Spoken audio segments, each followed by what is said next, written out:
আমাকে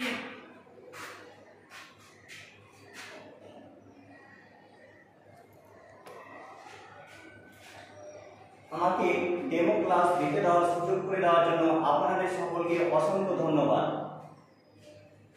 আমি কি এই কক্ষটাকে একটি আদর্শ ক্লাসরুম এবং আপনাদের শিক্ষার্থী হিসাবে ধরে নিতে পারি? ধন্যবাদ স্যার। তবে আমি শুরু করছি। গুড আফটারনুন স্টুডেন্টস, তোমরা সবাই কেমন আছো?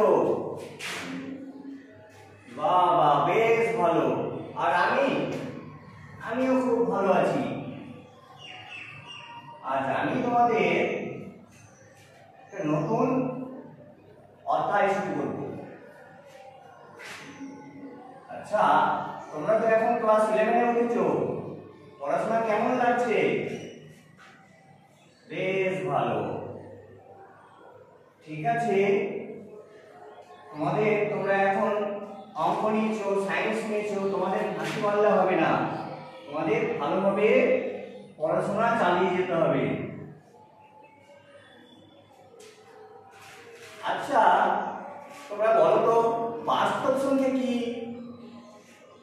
আচ্ছা, অনেকে হাত তুলেছো। আচ্ছা সুমন, তুমি বলো।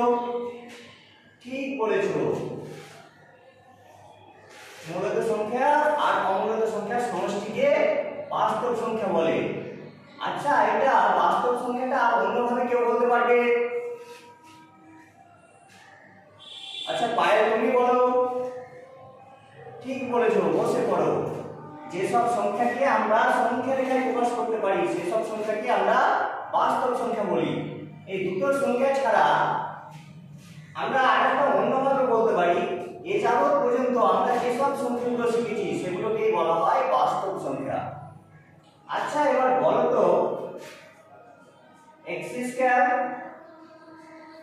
1 = 0, এখানে x এর মান কত হবে? ঠিক বলেছো, পূর্ণ সংখ্যার বর্গ হয় না, সুতরাং এর সমাধান করা যাবে না, এটা ঠিক নয়।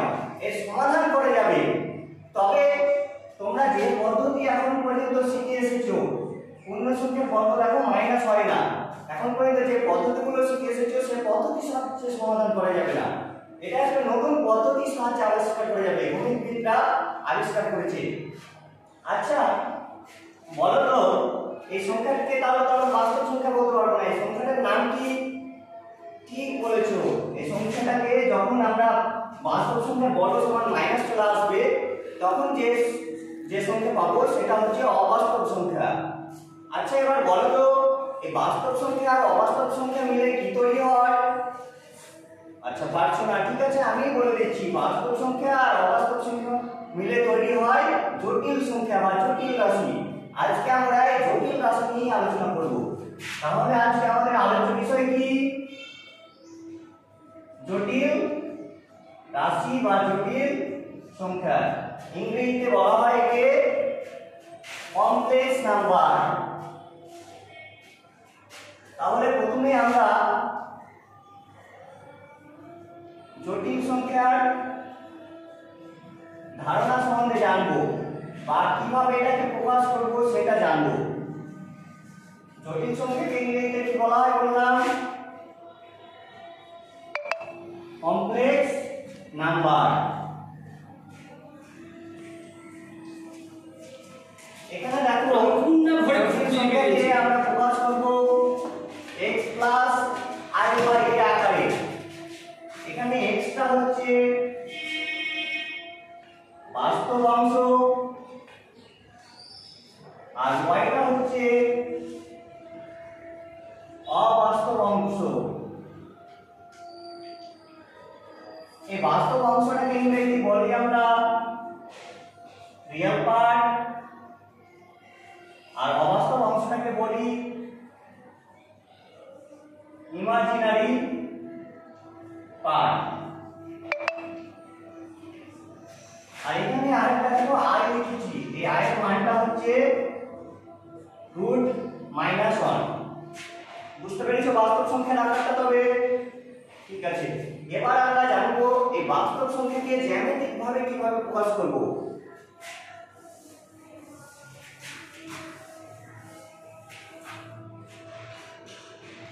দেখো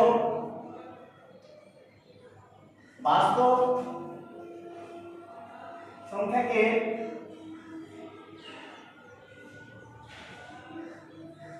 জ্যামিতিক ভাবে কিভাবে প্রকাশ করব।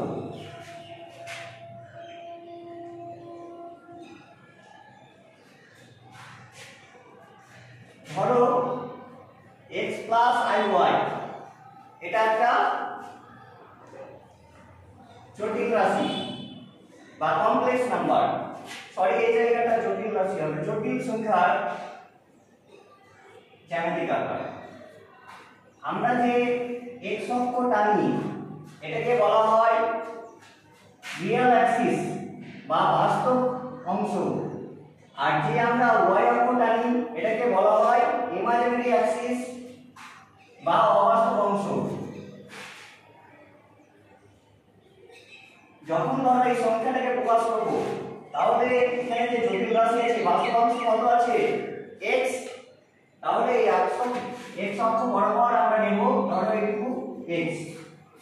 এরপরে দেখো ইমাজিনারি পার্টে কি আছে y, তাহলে আমরা y বরাবর y নেব। তাহলে যে বিন্দুটা পাবো সেই বিন্দুটাই হচ্ছে এই জটিল রাশিটা। এটাকে আমরা এইভাবে প্রকাশ করতে পারি xy বা px iy, এইভাবে আমরা প্রকাশ করতে পারি। তাহলে সবাই বুঝতে পেরেছো যে আমরা জটিল সংখ্যাকে বা জটিল রাশিকে জ্যামিতিকভাবে কিভাবে প্রকাশ করব। এবার এই চিত্র থেকে আমরা জটিল রাশির মড কিভাবে নির্ণয় করব আর আর্গুমেন্ট কিভাবে নির্ণয় করব।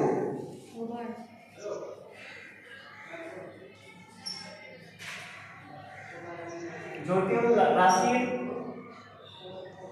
মডুলাস ও আর্গুমেন্ট এই দুটো জিনিস আমরা নির্ণয় করব।